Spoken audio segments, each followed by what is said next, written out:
Kang Min-ho had defeated every enemy outside his walls. Boardrooms, audits, rivals, none of them could break him.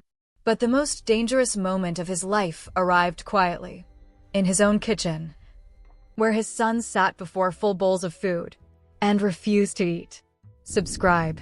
Some stories don't end when the video does. Adaeze arrived at the Hanamdong residence at 2 in the afternoon. She had driven herself. She had declined the car that Min-ho's assistant offered, partly because she valued the option to leave on her own terms, and partly because she had learned that in households built on control, arriving independently was a small but meaningful declaration of position. She was not being summoned. She was agreeing to return. There was a difference. The house looked the same. Clean lines. Glass catching the flat October light. A residence designed to communicate permanence and precision rather than welcome. But something was different today. She noticed it before she could name it, the way you notice a shift in atmospheric pressure before rain. It was quiet in a different way. Not the managed quiet of a household running on schedule. The held-breath quiet of a place waiting for something. Mrs. Yoon met her at the door with the expression of someone who had survived the morning and was not entirely confident about the afternoon. Dr. Obi. Thank you for coming. The boys are in the study. The boys. Adaeze paused. I thought I was meeting with Mr. Kang. You are. Mrs. Yoon hesitated. They asked to be present. Mr. Kang agreed. She processed this as she followed Mrs. Yoon through the entrance hall. Min-ho had agreed to let his son sit in on a meeting that was, at its core, about his own emotional landscape. Either he had decided to demonstrate to them that the conversation was harmless, or something in the last 4 days had shifted something in him that had not shifted in 3 years. The study was the room in the house she understood least. It was where Min-ho was most himself, which meant it was where the control was most concentrated. Floor-to-ceiling bookshelves. 2 screens on the desk. A single window overlooking the courtyard garden. And today, Jin seated on one side of the desk, straight-backed as always, his hands on his knees. Jae beside him, watching the door in the particular way he watched things he was already reading before they fully arrived. Min-ho stood at the window with his back to the room. Dr. Obi is here, Appa, Jae said. Min-ho turned. He looked the way a man looked who had not slept, which for him meant that the architecture of his face was slightly less assembled. Nothing dramatic. Just the faintest sense that the structure was bearing more than usual. Dr. Obi, he said. Please sit down. She sat. He remained standing. The boys watched. My sons haven't eaten properly in 4 days, he said. I've had their physician review them. There is nothing physically wrong. He agrees with your assessment. A slight pause on the word, a fractional acknowledgement of something, that this is behavioral. Emotional. Yes, Adaeze said. I want to understand what to do. She looked at him. This was the sentence she knew. Not the words of a man who wanted a protocol. The words of a man who had stood at the window of a house full of clean lines and glass and had looked at his children not eating and had finally, at significant cost to himself, asked a question he did not already know the answer to. The first thing you do, she said carefully, is stay in this room for the whole conversation. Not just the parts that are comfortable. Min-ho's jaw tightened. I intend to. I know you intend to. I'm asking you to actually do it. There's a difference. She looked at the boys. Jae. Jin. You asked to be here. Why? Jin looked at his father's back, then at Adaeze. Because if we're not here, Appa will manage the conversation. He'll find a way to make it about us instead of about him. The room was very still. Adaeze did not smile, though the precision of a 6-year-old's diagnosis of his father's coping mechanism deserved acknowledgement. Mr. Kang. Min-ho had not moved from his position by the window. But something in the set of his shoulders had changed infinitesimally. My son is not wrong, he said, quietly. What happened over the next hour did not happen quickly or cleanly. Adaeze had been in rooms like this before, rooms where a person of significant power was being asked to open a door they had kept sealed, and she knew that the opening did not look the way people expected. It was not cathartic. It was not tearful. It was slow and resistant, and several times it stopped entirely and had to be gently restarted.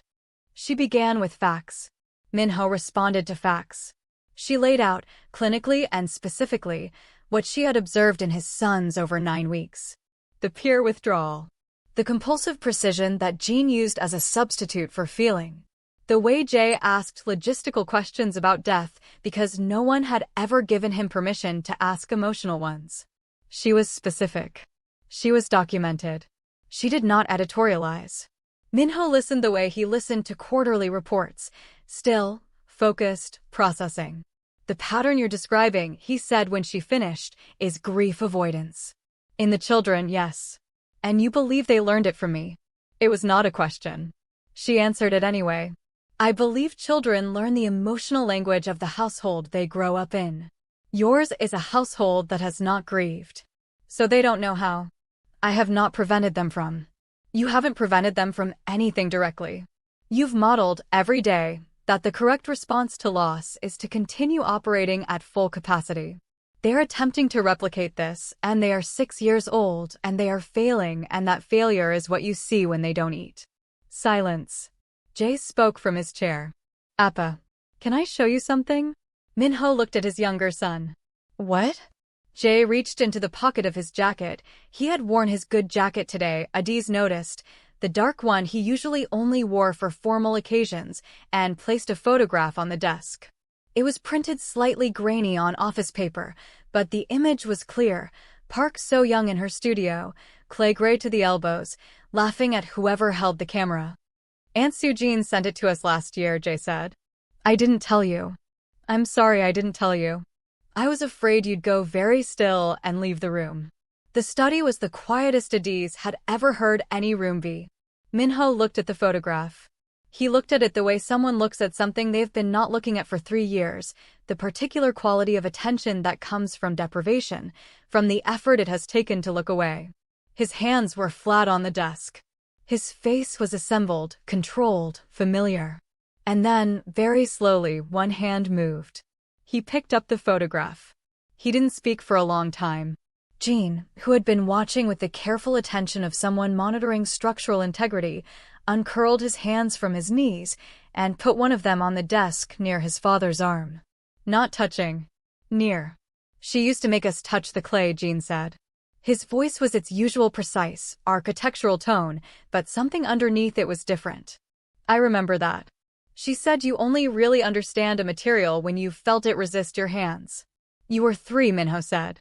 His voice was slightly altered in a way that was barely perceptible unless you were listening for it. Adaeze was listening for it. I know.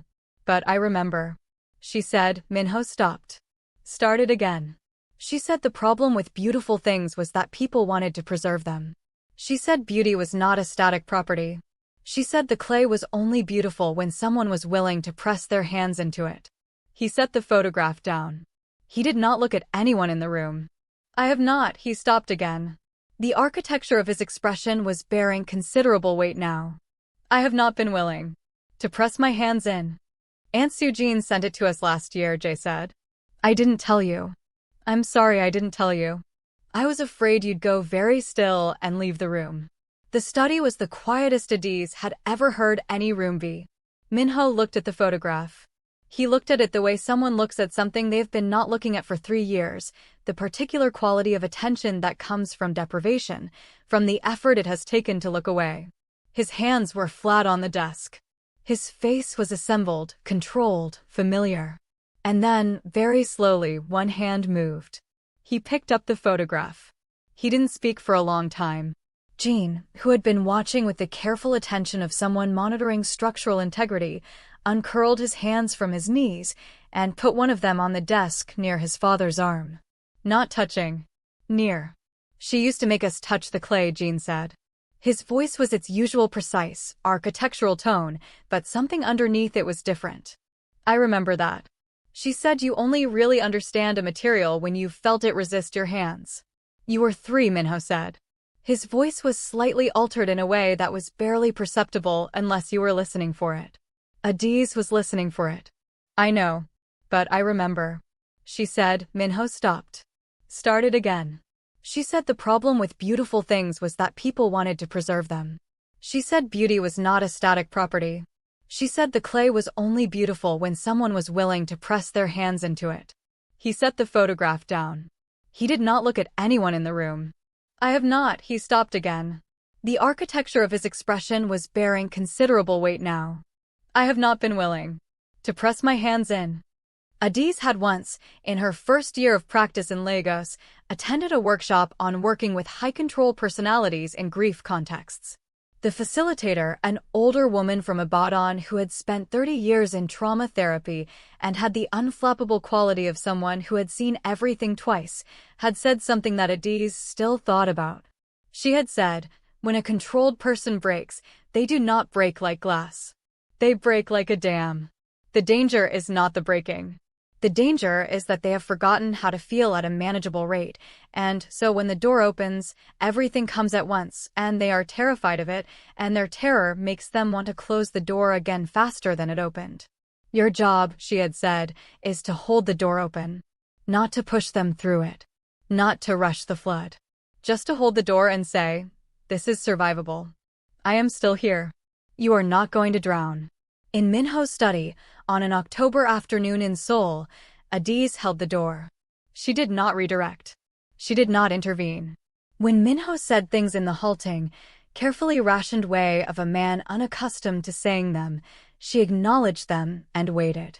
When Jin moved his hand the rest of the way across the desk and put it on his father's arm, a movement so deliberate it was clear he had been deciding whether to do it for several minutes, she did not comment. She let the room hold it. When Jae climbed off his chair and walked around the desk and stood beside his father and said, in the direct, plain-spoken way that was entirely his own, "Appa, are you sad?" she held very still. Min-ho looked at his younger son. A man who had not shown his sons what grief looked like for 3 years, because he had not known how to show it without losing something he was not sure he could afford to lose. "Yes," he said. One word. Exact. Small. "I'm sad too," Jae said. "Jin is sad too, but he builds things when he's sad, so it's harder to tell." "I know," Min-ho said. "We don't have to not be sad," Jae said, with the terrible clarity of a child who has thought about something simple for a long time. "We just have to not be sad alone." Min-ho put his arm around his younger son. Not smoothly. Not with the ease of a man accustomed to physical comfort. Carefully, the way you do something you learned by description rather than practice. Jae leaned into him without ceremony, without waiting to see if it was correct, and Min-ho tightened his arm around him and closed his eyes. Jin remained where he was. But his hand was still on his father's arm. And the architectural model of his face, all that careful, load-bearing precision, had developed something in it that Adaeze had not seen there before. Not softness, exactly. Something underneath softness.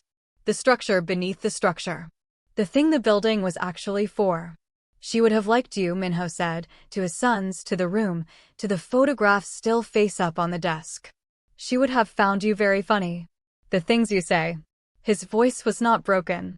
But it was different. The kind of different that comes from something sealed being opened from the inside. She would have been in her studio until midnight every night, and then appeared in the kitchen demanding someone cook her eggs. And she would have made the 3 of us come and sit on the floor beside her while she ate them because she said tables were for people who weren't alive enough to sit on floors. Jin made a sound that was almost a laugh. "That doesn't make any sense." "No," Min-ho said. "She often didn't." He picked up the photograph again, and this time he looked at it in a different way. Not the way you look at something you have been not looking at, but the way you look at something you have decided to stop rationing yourself. Adaeze picked up her notepad and quietly set it on the floor beside her chair. Some things should not be taken down as evidence. Some things should simply be witnessed. After the boys were taken to their rooms by Mrs. Yoon, Jae demanding and receiving a promise from his father that dinner would be eaten together and properly, which Min-ho gave without his usual qualifier of "we'll see," Min-ho remained in the study. Adaeze remained also. She had not been asked to leave. He stood at the window again. The October garden below had gone gray with late afternoon. He was quiet for a long time, but it was a different quiet from the one she had walked into. Emptied out rather than sealed. The quiet after rather than the quiet instead. "I owe you an apology," he said. "You do," she agreed. He turned from the window. Something in his face was rearranged, not dramatically, not in the way of a transformed man in a story, but in the real and irreversible way of a person who has said a true thing out loud and cannot unsay it. I terminated your contract because your assessment was accurate, and I didn't want it to be. That was not, he paused, choosing the word with the exactness she was learning was characteristic. That was not just. No, Adaeze said. It wasn't. I would like to offer you a revised engagement. Permanent consultant status. Full clinical autonomy. The terms your original contract should have contained. He paused. I want my sons to have someone who is not afraid of the truth of this house, including my portion of it. And your portion of it, she said carefully. Are you willing to engage with it directly? Not just through your sons. You personally. He was quiet. Mr. Kang.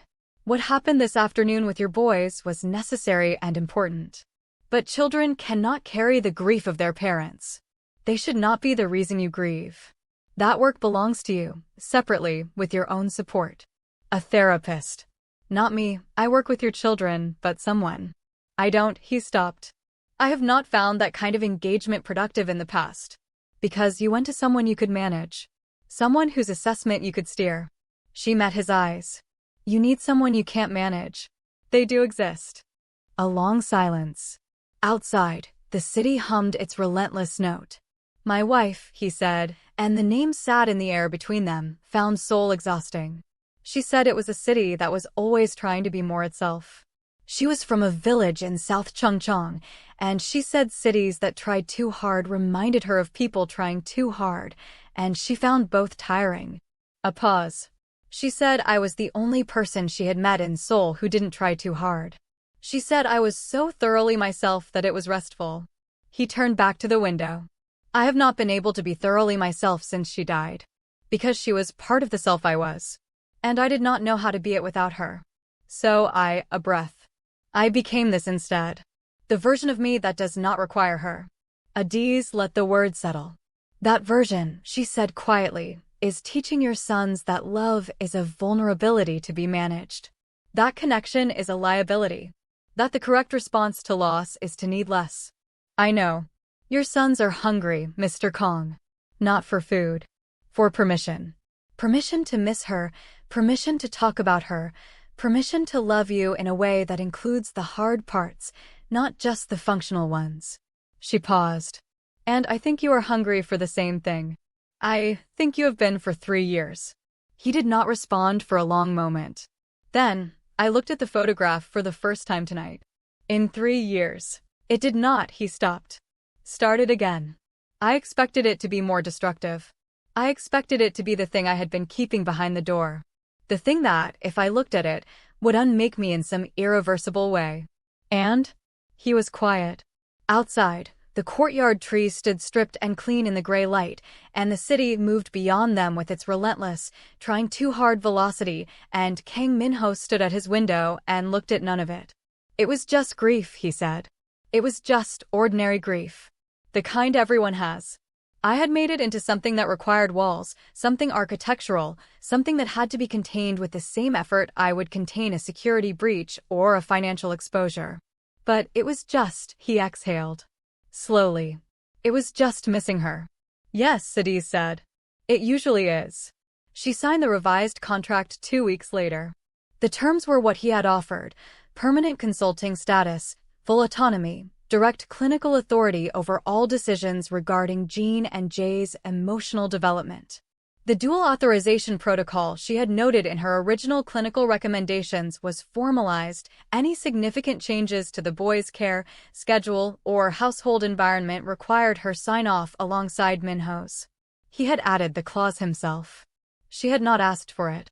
She had asked only for one additional thing, and he had agreed to it in writing, which she had insisted on, that he begin his own therapeutic engagement within 30 days, with a practitioner of her recommendation. A colleague she trusted, a Korean-American therapist based in Yongsan who specialized in grief and high-functioning avoidant personalities, and who was, crucially, impossible to manage. She had prepared Min-ho for this.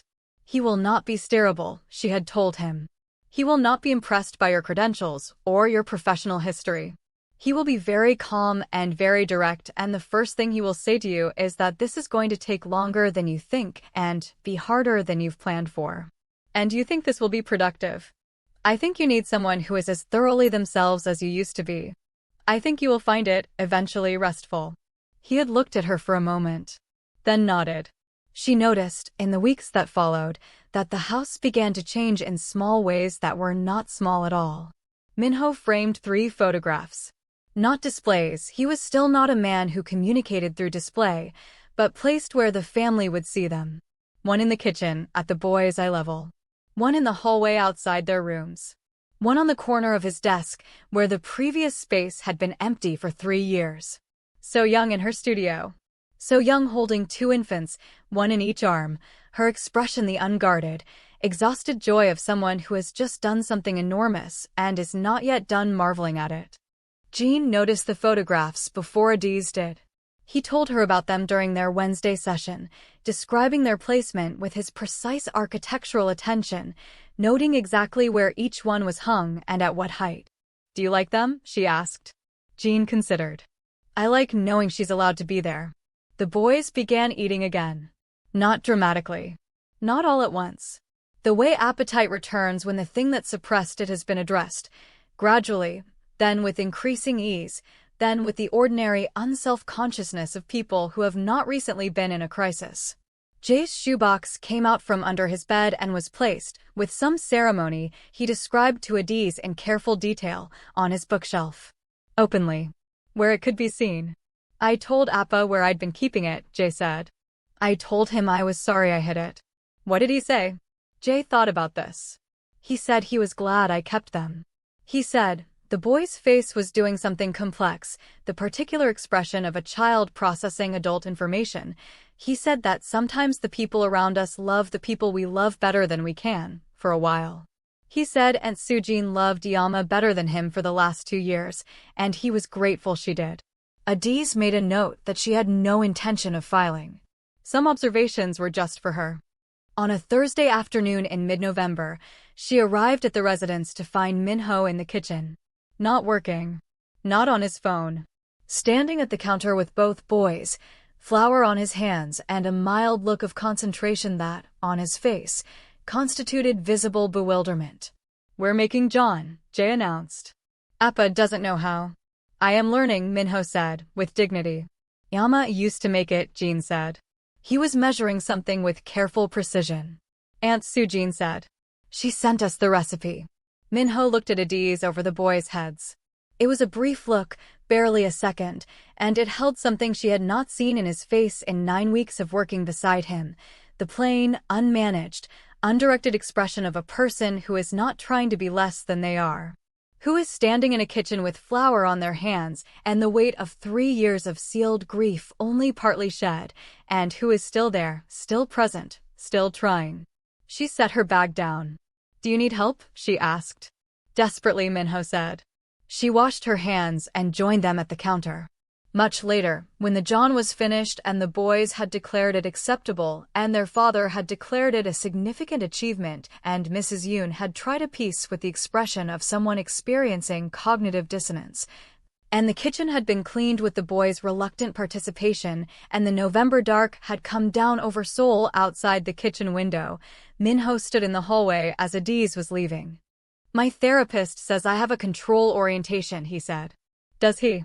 He said it with the tone of a man noting that water is wet. "Apparently he finds this obvious." "He does, I imagine, yes." Min-ho was quiet for a moment.